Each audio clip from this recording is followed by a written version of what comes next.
এর আগে ফাংশন করেছিল হাইপারথাইরয়েড মোড কি দেখা যায় মেলদের ক্ষেত্রে বেশি দেখা যায়।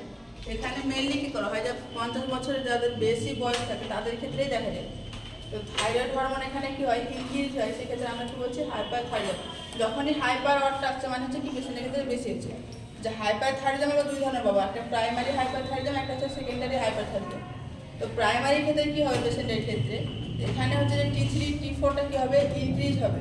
এখানে মেইনলি প্রবলেম কোথায় থাকবে যে থাইরয়েড গ্ল্যান্ডের প্রবলেম থাকবে। এখানে যেটা দেখা যায় গ্রেভস ডিজিজ কি হচ্ছে একটা অটো ইমিউন ডিজিজ, যেটা অটো এর ক্ষেত্রে কি হবে পেশেন্টের ক্ষেত্রে T3 T4 ইনক্রিজ হবে কিন্তু TSH আর TRH কি হবে পেশেন্টের ক্ষেত্রে ডিক্রিজ হবে। সেকেন্ডারি ক্ষেত্রে কি হবে যে পিটুইটারি আর হাইপোথ্যালামাসের প্রবলেম হবে। এখানে পেশেন্টের ক্ষেত্রে TRH TSH T3 T4 সবই কি হবে পেশেন্টের ক্ষেত্রে ইনক্রিজ হবে এখানে পেশেন্টের ক্ষেত্রে। এবারে কজেস অফ হাইপারথাইরয়েডিজম এখানে কি কি কারণ হতে পারে। তো ফার্স্ট যেটা আমরা বললাম যে গ্রেভস ডিজিজ, এটা কি হচ্ছে একটা অটো ইমিউন ডিজিজ। এই ক্ষেত্রে পেশেন্টের কি হয় যে অ্যাবনর্মাল একটা অ্যান্টিবডি ডেভেলপ হয় থাইরয়েড গ্ল্যান্ডে, সেক্ষেত্রে দেখা যায় পেশেন্টের ক্ষেত্রে। বা এক্সেসিভ যদি আয়োডিন ইনটেক করে তাহলে সেক্ষেত্রে কি দেখা যায় T3 আর T4 এর পরিমাণটা কি হয় ইনক্রিজ হয়। প্রেগনেন্সির ক্ষেত্রে প্রেগনেন্টের ক্ষেত্রে বা হচ্ছে স্ট্রেস, যখন পেশেন্টের কি হয় বেশি স্ট্রেস হয় সেক্ষেত্রে কি হয় T3 T4 কি হচ্ছে বাড়ে। বা যখন দেখবো পেশেন্টের ক্ষেত্রে হচ্ছে যে কি হাইপোথাইরয়েডিজম, যখন পেশেন্টের ক্ষেত্রে কি হয় যে থাইরয়েডের পরিমাণটা কমে যায় তখন কি করা হয় মেডিসিন দেওয়া হয়। সেই মেডিসিনটার নাম হচ্ছে লেভোথাইরক্সিন, এবং সেই লেভোথাইরক্সিন যদি এক্সেসিভ পরিমাণে ইনটেক করে সেক্ষেত্রে পেশেন্টের ক্ষেত্রে কি দেখা যাবে যে হাইপারথাইরয়েডিজম দেখা যেতে পারে। বা থাইরয়েড গ্ল্যান্ড যেটা হচ্ছে যে নোডিউলস থাকে হট নিউডিউলস, যেটা নন ক্যান্সারাস, সেখানে দেখা যায় যে থাইরয়েড হরমোনটা কি হয় প্রোডাকশন ইনক্রিজ হয়, ফলে কি দেখা যায় হট নিউডিউলস দেখা যায়। বা সিক্রেটারি হচ্ছে যে কি টিউমার, যেটা হচ্ছে পিটুইটারি বা হাইপোথ্যালামাসে দেখা যায়। এগুলো কারণের জন্য কি হয় পেশেন্টের ক্ষেত্রে যে হাইপারথাইরয়েডিজম হয়। এবং হচ্ছে সাইন আর সিমটমস অফ হাইপারথাইরয়েডিজম। সাইন কি আর সিমটমস কি, সিমটমস এসে যেটা পেশেন্ট বলবে, পেশেন্ট কি বলবে যেমন আমি কি হচ্ছে তাপ সহ্য করতে পারছি না, বা পেশেন্ট বলে রাতে ঘুম হচ্ছে না, পেশেন্টে কি বলে প্রচুর পরিমাণে ঘেমে যাচ্ছে, আমার ওজন কমে যাচ্ছে, এই সমস্ত জিনিস এসে কী হবে পেশেন্ট এসে বলবে, সেটা হচ্ছে সিমটম। সাইন কি যখন হচ্ছে আমরা টেস্ট করে দেখবো T3 T4 TSH এগুলোর পরিমাণ যখন বেশি পাবো সেটা হচ্ছে সাইন। তাহলে সাইন সিমটমস কি পেশেন্ট যেটা এসে বলছে সেটা হচ্ছে সিমটমস, সাইন হচ্ছে যেটা আমরা হচ্ছে নার্স বা ডক্টর যেটা আইডেন্টিফাই করবো সেটা হচ্ছে সাইন।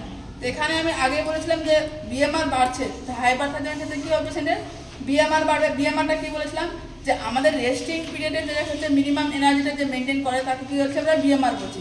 তো এখানে BMR বাড়ছে মানে কি হচ্ছে পেশেন্টের ক্ষেত্রে হিট প্রোডাকশনও বাড়ছে। হিট প্রোডাকশন যদি বেশি হয় তাহলে কী হবে পেশেন্টের ক্ষেত্রে হিট ইনটলারেন্স হবে, পেশেন্ট কী করবে তাপ সহ্য করতে পারবে না। পেশেন্টের ক্ষেত্রে কী আসবে ট্রিমার আসবে, মানে ঝাঁকুনি দিবে পেরিফেরাল এরিয়াগুলো হাত পাগুলো। পেশেন্টের ক্ষেত্রে কী হবে ঘুম আসবে না, ডায়াপ্রোসিস হবে, পেশেন্ট কী হবে প্রচুর পরিমাণে ঘেমে যাবে। পেশেন্টে কী হবে হাইপারথার্মিয়া, টেম্পারেচার কী হবে বডির টেম্পারেচার অনেকটা বেড়ে যাবে। হাইপারগ্লাইসেমিয়া দেখা যাবে, হাইপারগ্লাইসেমিয়ার ফলে পেশেন্টের ক্ষেত্রে কী দেখা যেতে পারে যে গ্লুকোইউরিয়া মানে ইউরিনের সঙ্গে গ্লুকোজের পরিমাণটা আসবে। যখনই এর গ্লুকোজের পরিমাণটা 180 mg/dl বেশি হয় তখনই কী করা হয় যে ইউরিনের সাথে গ্লুকোজ বেরিয়ে আসে।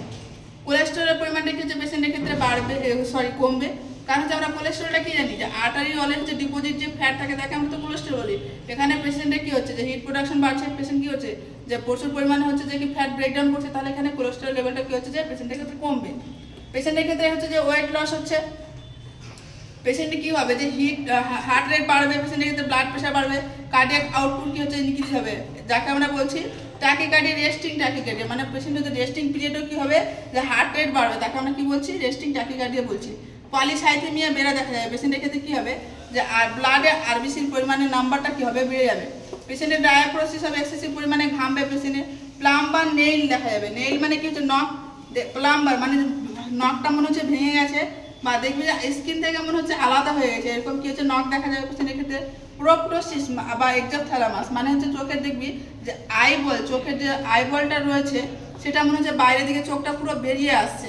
তো এক্ষেত্রে আমরা দু ধরনের দেখতে পারি প্রোপটোসিস, একটা ইউনিল্যাটারাল বা বাইল্যাটারাল, এক সাইডেও হতে পারে বা দু সাইডেও হতে পারে। তো এখানে ম্যাক্সিমাম রিস্ক থাকে যে ড্রাইনেস অফ আই, যে আইটা কি হচ্ছে ড্রাই হয়ে যাওয়া, শুকনো হয়ে যাওয়ার কি সম্ভাবনা থাকে। আর আই যদি ড্রাই হয়ে যায় তাহলে কী হবে সেলগুলো ডেথ হতে শুরু করবে, নেক্রোসিস হতে শুরু করবে। এই জন্য আমরা পেশেন্টকে অ্যাডভাইস করবো যখনই বাইরে বেরোবো অবশ্যই সানগ্লাস ওয়্যার করবে। আর আমরা কী করবো পেশেন্টের চোখটা যেন শুকনো না হয়ে যায় সেজন্য আমরা কী করবো আর্টিফিশিয়ালি টিয়ার আমরা ড্রপ কী করবো ইনস্টিটিউশন করবো, বাইরে থেকে কী করবো আমরা যে ড্রপ আকারে কী করবো সেই যে চোখের জল সেটা আমরা কী করবো দেবো। আজকে পর্যন্ত।